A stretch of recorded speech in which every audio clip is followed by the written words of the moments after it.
Act 1. Scene 1. A public place. Enter Samson and Gregory, armed with swords and bucklers.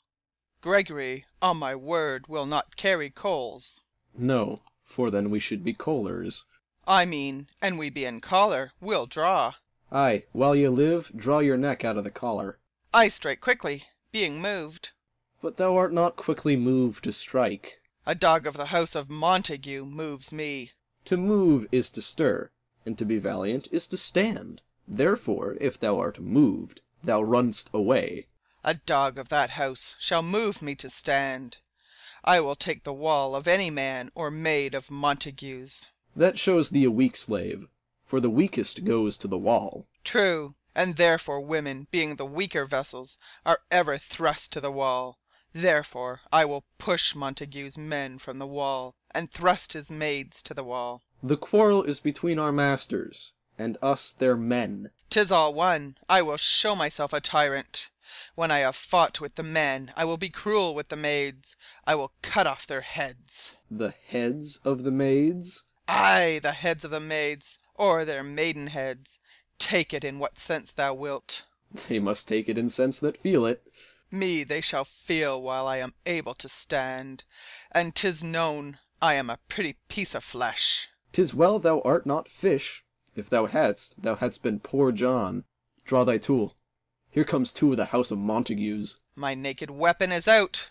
Quarrel, I will back thee. How? Turn thy back and run? Fear me not. No, marry, I fear thee. Let us take the law of our sides. Let them begin. I will frown as I pass by, and let them take it as they list. Nay, as they dare. I will bite my thumb at them, which is disgrace to them if they bear it. Enter Abraham and Balthazar. Do you bite your thumb at us, sir? I do bite my thumb, sir. Do you bite your thumb at us, sir?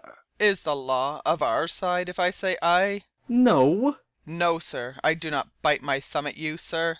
But I bite my thumb, sir. Do you quarrel, sir? Quarrel, sir?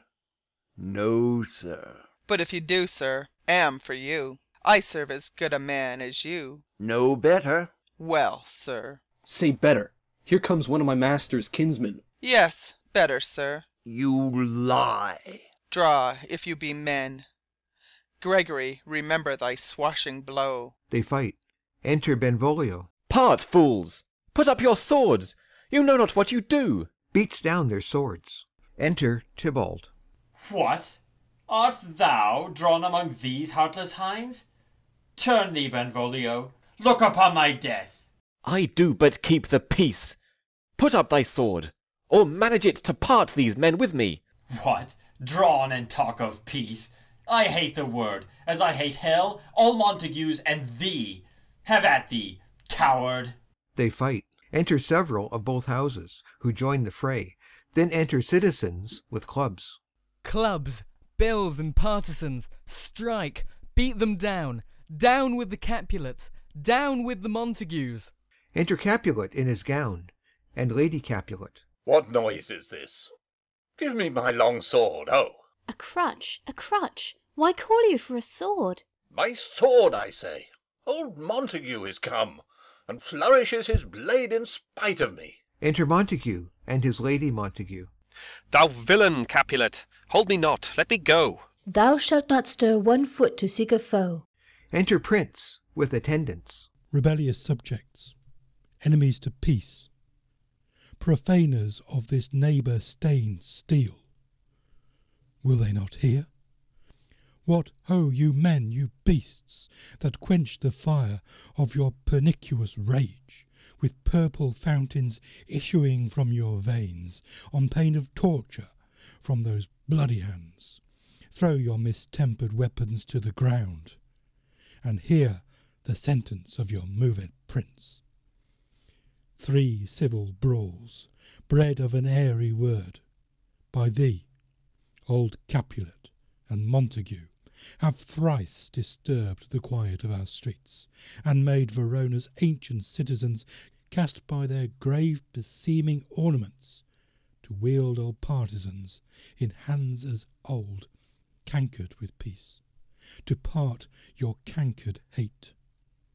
if you ever disturb our streets again, your lives shall pay the forfeit of the peace. For this time all the rest depart away. You, Capulet, shall go along with me. And Montague, come you this afternoon, to know our farther pleasure in this case. To old Freetown, our common judgment place. Once more, on pain of death, all men depart.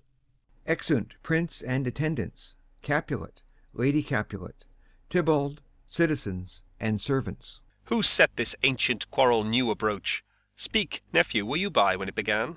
Here were the servants of your adversary and yours, close fighting ere I did approach. I drew to part them. In the instant came the fiery Tybalt, with his sword prepared, which, as he breathed defiance to my ears, he swung about his head and cut the winds who, nothing hurt withal, hissed him in scorn. While we were interchanging thrusts and blows, came more, and fought on part and part, till the prince came, who parted either part. Oh, where is Romeo? Saw you him to-day? Right glad I am he was not at this fray. Madam, an hour before the worshipped sun peered forth the golden window of the east, a troubled mind drave me to walk abroad, where, underneath the grove of sycamore that westward rooteth from the city's side, so early walking did I see your son. Towards him I made, but he was ware of me, and stole into the covert of the wood.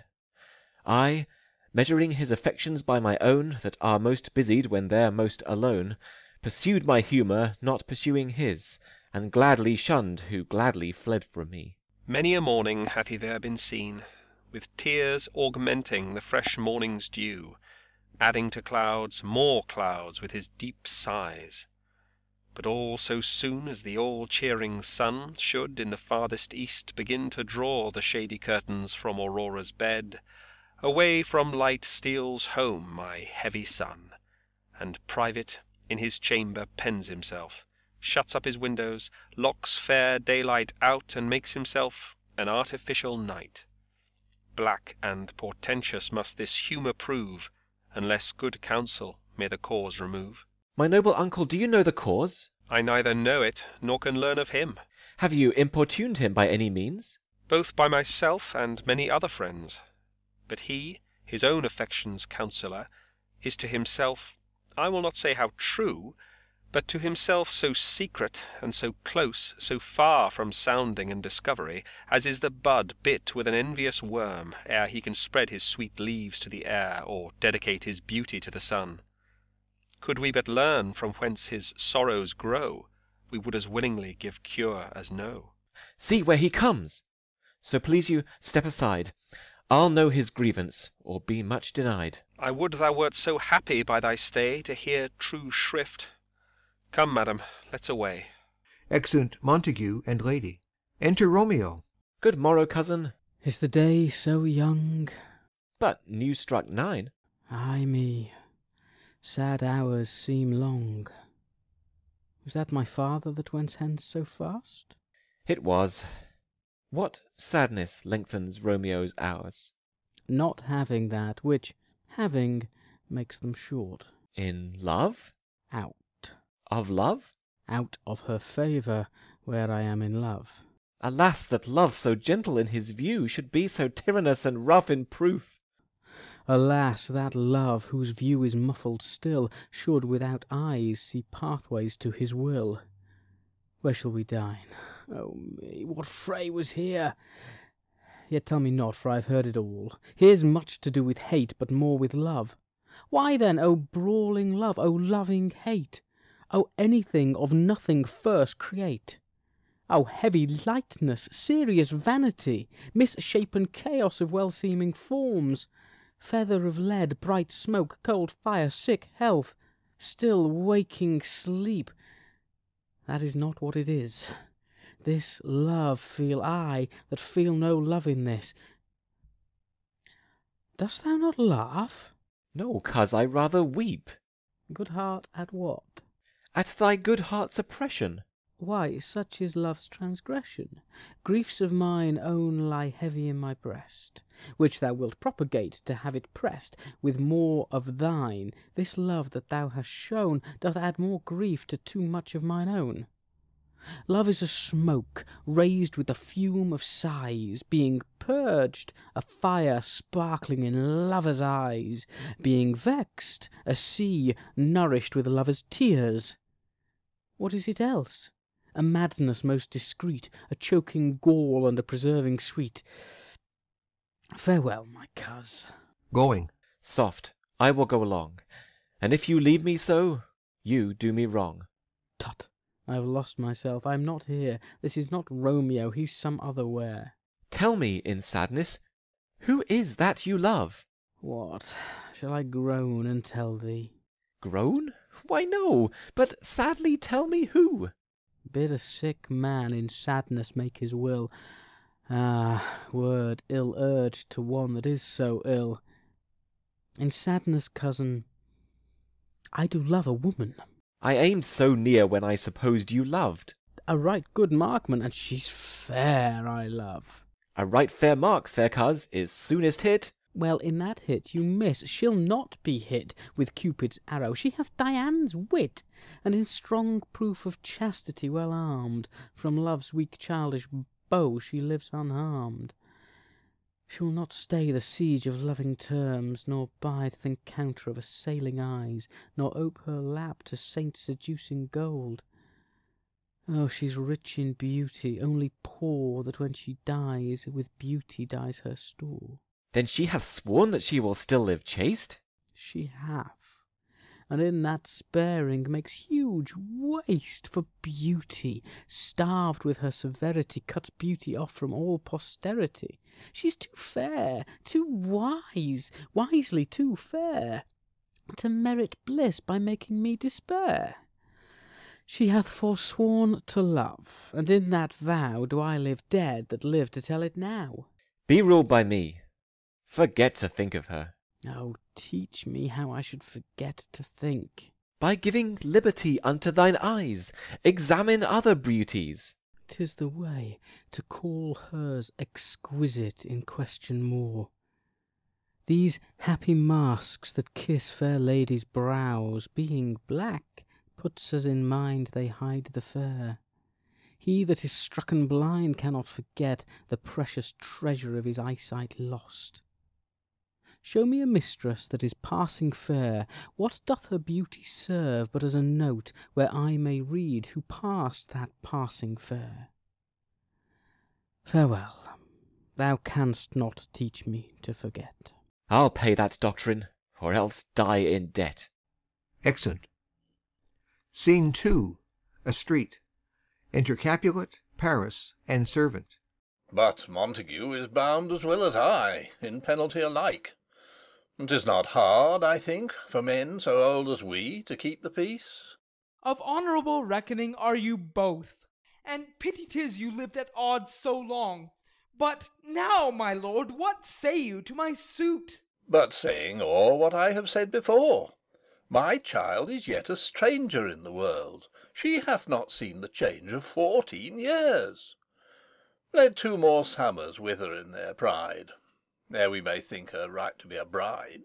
Younger than she are happy mothers made, And too soon marred are those so early made.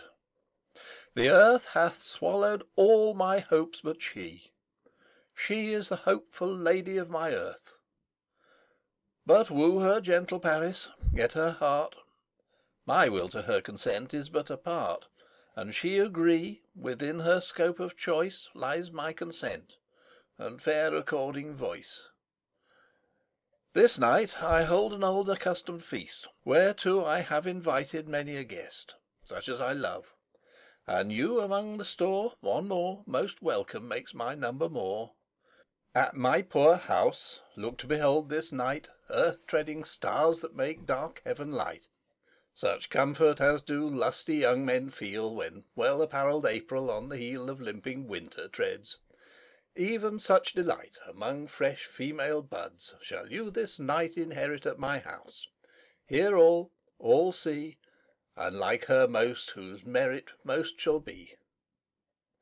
Which among view of many, mine, being one, may stand in number, though in reckoning none. Come, go with me. Go, Sirrah, trudge about through fair Verona. Find those persons out whose names are written there. Gives a paper. And to them say, my house and welcome on their pleasure stay. Exeunt Capulet and Paris. Find them out whose names are written here. It is written that the shoemaker should meddle with his yard, and the tailor with his last, the fisher with his pencil, and the painter with his nets. But I am sent to find those persons whose names are here writ, and can never find what names the writing person hath here writ. I must to the learned, in good time. Enter Benvolio and Romeo. Tut, man! One fire burns out another's burning. One pain is lessened by another's anguish. Turn giddy, and be holp by backward turning. One desperate grief cures with another's languish. Take thou some new infection to thy eye, and the rank poison of the old will die. Your plantain leaf is excellent for that. For what, I pray thee? For your broken shin. Why, Romeo, art thou mad? Not mad, but bound more than a madman is, shut up in prison, kept without my food, whipped and tormented, and— God den, good fellow. God give good den. I pray, sir, can you read? Ay, mine own fortune in my misery. Perhaps you have learned it without book. But I pray, can you read anything you see? Ay, if I know the letters and the language. Ye say honestly, rest you merry. Stay, fellow. I can read. Reads. Signor Martino and his wife and daughters. County Anselmo and his beauteous sisters. The lady widow of Vitruvio. Signor Placencio and his lovely nieces. Mercutio and his brother Valentine.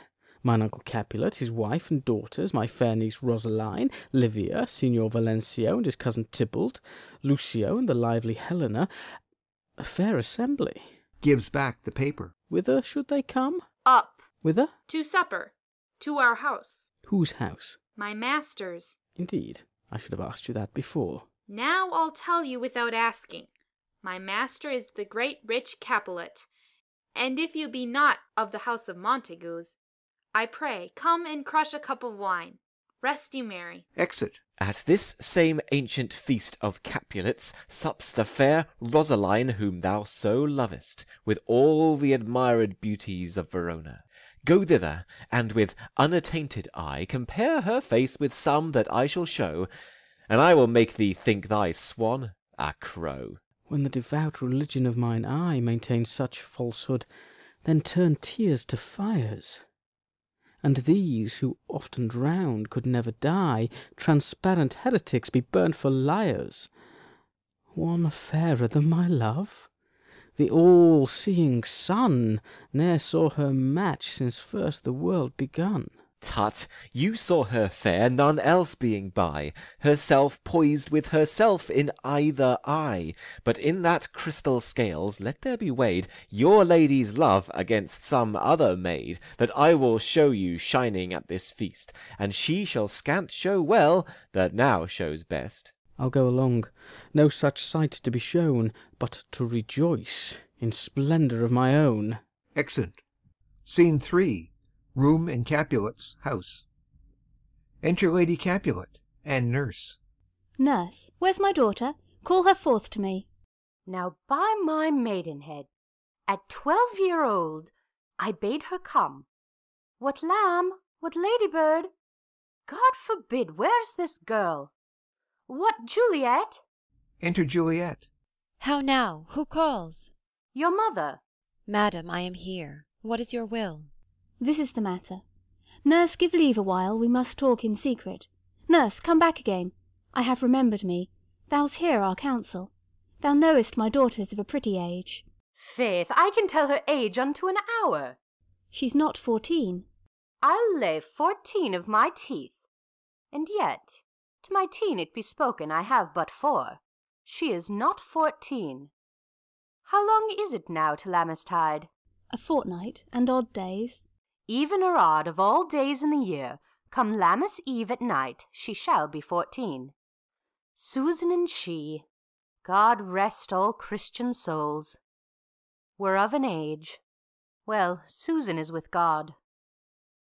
She was too good for me. But as I said, on Lammas Eve at night shall she be 14. That she may, Mary, I remember it well. 'Tis since the earthquake now 11 years, and she was weaned. I never shall forget it, of all the days of the year upon that day, for I had then laid wormwood to my dug, sitting in the sun under the dove-house wall. My lord and you were then at Mantua. Nay, I do bear a brain, but as I said, when it did taste the wormwood on the nipple of my dug, and felt it bitter, pretty fool, to see it tetchy, and fall out with the dug. Shake, quoth the dove-house, 'twas no need, I trow, to bid me trudge. And since that time it is 11 years, for then she could stand alone. Nay, by the rood, she could have run and waddled all about. For even the day before she broke her brow, and then my husband, God be with his soul, was a merry man, took up the child. Yea, quoth he, dost thou fall upon thy face? Thou wilt fall backward when thou hast more wit. Wilt thou not, Jule?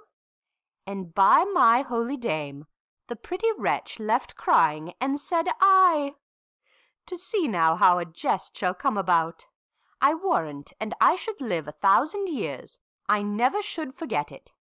Wilt thou not, Jule, quoth he, and pretty fool it stinted, and said, I.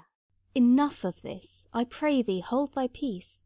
Yes, madam, yet I cannot choose but laugh, to think it should leave crying and say I.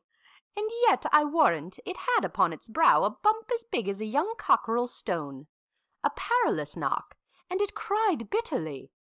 Yea, quoth my husband, fall'st upon thy face? Thou wilt fall backward when thou comest to age. Wilt thou not, Jule? It stinted and said I. And stint thou too, I pray thee, nurse, say I.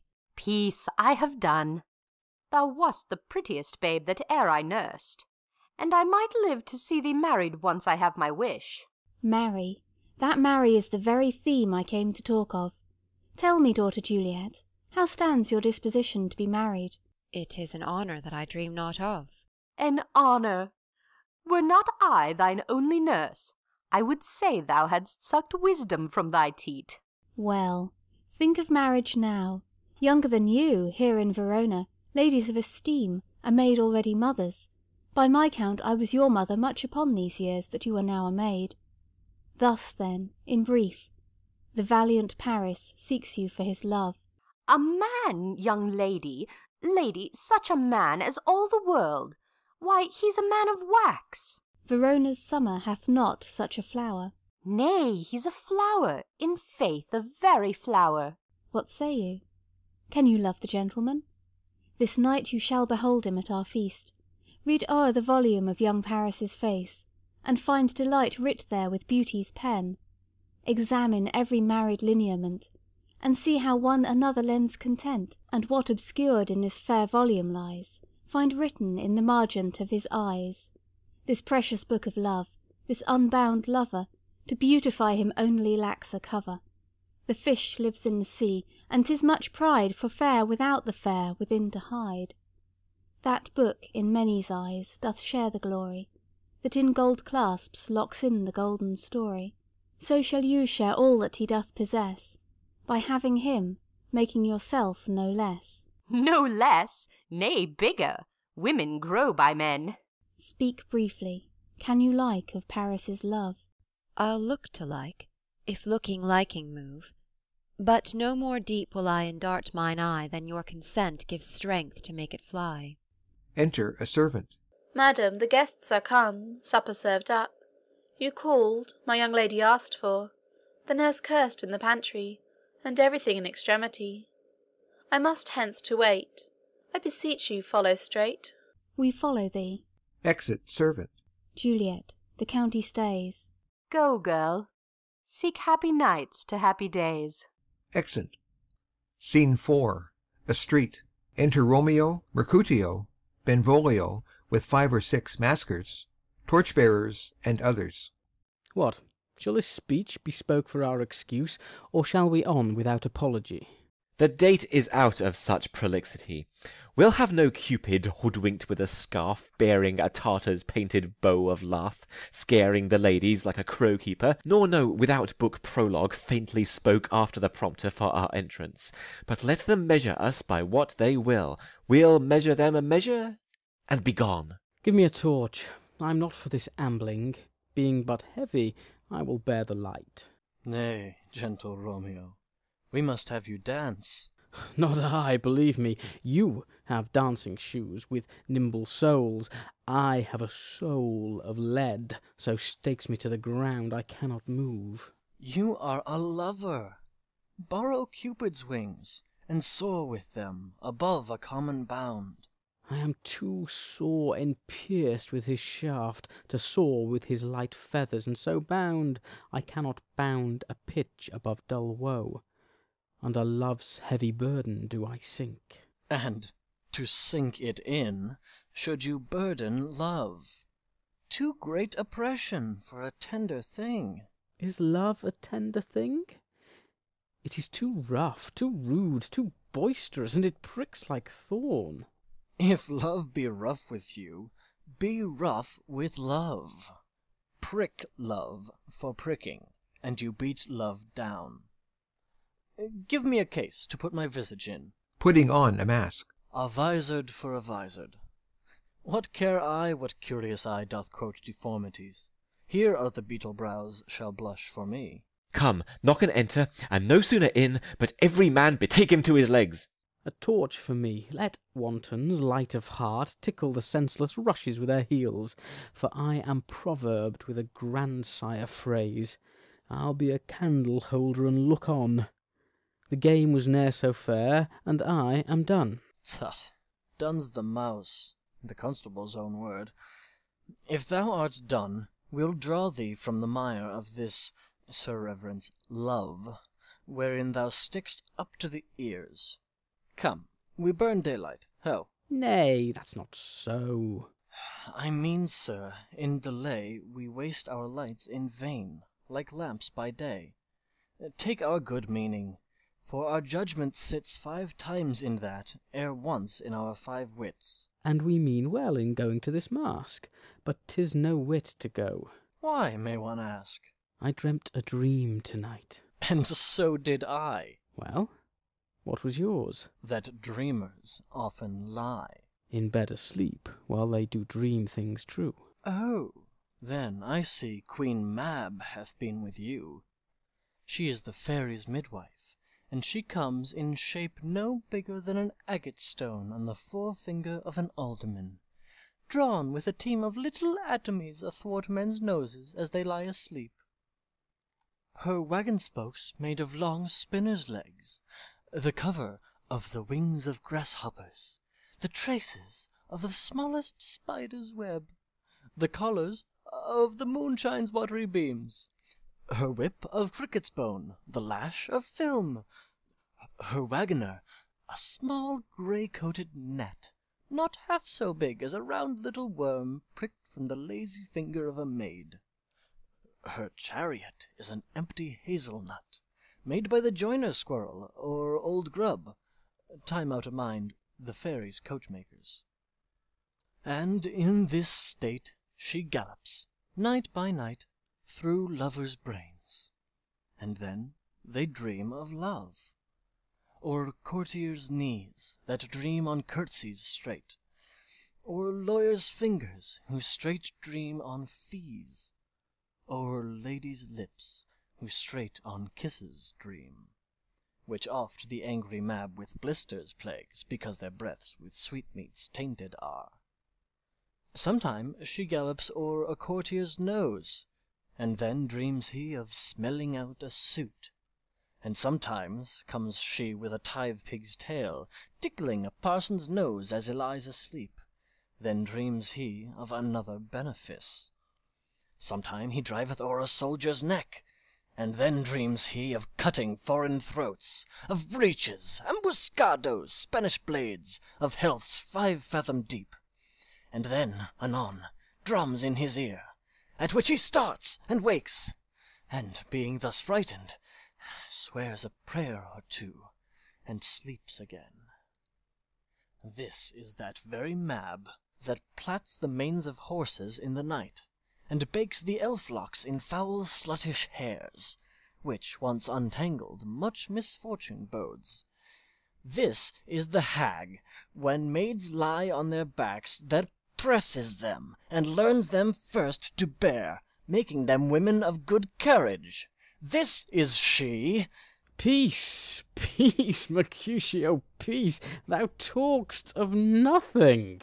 True, I talk of dreams, which are the children of an idle brain, begot of nothing but vain fantasy, which is as thin of substance as the air, and more inconstant than the wind, who woos even now the frozen bosom of the north, and, being angered, puffs away from thence, turning his face to the dew-dropping south. This wind you talk of blows us from ourselves. Supper is done, and we shall come too late. I fear too early, for my mind misgives some consequence, yet hanging in the stars shall bitterly begin his fearful date with this night's revels, and expire the term of a despised life closed in my breast by some vile forfeit of untimely death. But he that hath the steerage of my course, direct my sail. On, lusty gentlemen! Strike drum! Exit. Scene 5. A hall in Capulet's house. Musicians waiting. Enter servants. Where's Potpan, that he helps not to take away? He shift a trencher, he scrape a trencher. When good manners shall lie all in one or two men's hands, and they unwashed too, 'tis a foul thing. Away with the joined stools, remove the court cupboard, look to the plate. Good thou save me a piece of marchpane, and as thou loves me, let the porter let in Susan Grindstone and Nell. Antony and Potpan! Aye, boy, ready. You are looked for and called for, asked for and sought for in the great chamber. We cannot be here and there too. Cheerily, boys, be brisk a while, and the longer liver take all. They retire behind. Enter Capulet and company, with the guests, the maskers. Welcome, gentlemen. Ladies that have their toes unplagued with corns will have a bout with you. Ah, my mistresses! Which of you all will now deny to dance? She that makes dainty, she, I'll swear, hath corns. Am I come near you now? Welcome, gentlemen. I have seen the day that I have worn a vizard, and could tell a whispering tale in a fair lady's ear, such as would please. 'Tis gone, 'tis gone, 'tis gone. You're welcome, gentlemen. Come, musicians, play. The hall, all give room and foot it, girls. Music plays, and they dance. More light, you knaves, and turn the tables up, and quench the fire. The room is grown too hot. Ah, sirrah, this unlooked-for sport comes well. Nay, sit, good cousin Capulet, for you and I are past our dancing days. How long is't now since last yourself and I were in a mask? By your lady, 30 years. What, man? 'Tis not so much, 'tis not so much. 'Tis since the nuptial of Lucentio. Come Pentecost as quickly as it will, some 25 years, and then we masked. 'Tis more, 'tis more. His son is elder, sir. His son is 30. Will you tell me that? His son was but a ward 2 years ago. What lady is that, which doth enrich the hand of yonder knight? I know not, sir. Oh, she doth teach the torches to burn bright. It seems she hangs upon the cheek of night, like a rich jewel in an Ethiop's ear. Beauty too rich for use, for earth too dear. So shows a snowy dove, trooping with crows, as yonder lady o'er her fellows shows. The measure done, I'll watch her place of stand, and touching hers make blessed my rude hand. — Did my heart love till now? forswear its sight, for I ne'er saw true beauty till this night. This, by his voice, should be a Montague. Fetch me my rapier, boy. What, dares the slave come hither, covered with an antic face, to fleer and scorn at our solemnity? Now, by the stock and honour of my kin, to strike him dead I hold it not a sin. Why, how now, kinsman? Wherefore storm you so? Uncle, this is a Montague, our foe, a villain that is hither come in spite to scorn at our solemnity this night. Young Romeo, is it? 'Tis he, that villain, Romeo. Content thee, gentle cars, let him alone. He bears him like a portly gentleman, and to say truth, Verona brags of him to be a virtuous and well-governed youth. I would not for the wealth of all the town here in my house do him disparagement. Therefore be patient, take no note of him. It is my will, the which if thou respect, show a fair presence, and put off these frowns, an ill-beseeming semblance for a feast. It fits, when such a villain is a guest. I'll not endure him. He shall be endured. What, goodman boy? I say he shall. Go to. Am I the master here, or you? Go to. You'll not endure him? God shall mend my soul, you'll make a mutiny among my guests. You will set cock-a-hoop, you'll be the man. Why, uncle, 'tis a shame. Go to, go to. You are a saucy boy. Is't so, indeed? This trick may chance to scathe you. I know what, you must contrary me. Marry, 'tis time. Well said, my hearts. You are a princox. Go, be quiet, or... More light, more light. For shame, I'll make you quiet. What? Cheerily, my hearts. Patience, perforce with wilful choler meeting, makes my flesh tremble in their different greeting. I will withdraw, but this intrusion shall, now seeming sweet, convert to bitter gall. Exit. To Juliet. If I profane with my unworthiest hand this holy shrine, the gentle fine is this: my lips, two blushing pilgrims, ready stand to smooth that rough touch with a tender kiss. Good pilgrim, you do wrong your hand too much, which mannerly devotion shows in this. For saints have hands that pilgrims' hands do touch, and palm to palm is holy palmer's kiss. Have not saints lips, and holy palmers too? Ay, pilgrim, lips that they must use in prayer. Oh, then, dear saint, let lips do what hands do. They pray, grant thou, lest faith turn to despair. Saints do not move, though grant for prayer's sake. Then move not, while my prayer's effect I take. Thus from my lips by thine my sin is purged. Kissing her. Then have my lips the sin that they have took. Sin from my lips?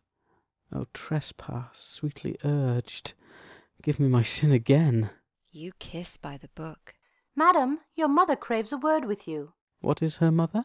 Mary Bachelor, her mother is the lady of the house, and a good lady, and a wise and virtuous.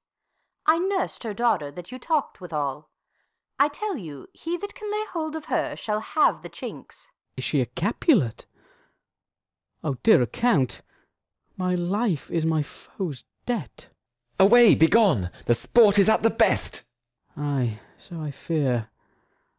The more is my unrest. Nay, gentlemen, prepare not to be gone. We have a trifling foolish banquet towards. Is Dean so? Why, then I thank you all. I thank you, honest gentlemen. Good night. More torches here. Come on, then. Let's to bed. Ah, sirrah. To second Capulet. By my fay, it waxes late. I'll to my rest. Exit, all but Juliet and nurse. Come hither, nurse. What is yond gentleman? The son and heir of old Tiberio. What's he that now is going out of door? Marry, that I think be young Petruchio. What's he that follows there, that would not dance? I know not. Go ask his name. If he be married, my grave is like to be my wedding bed.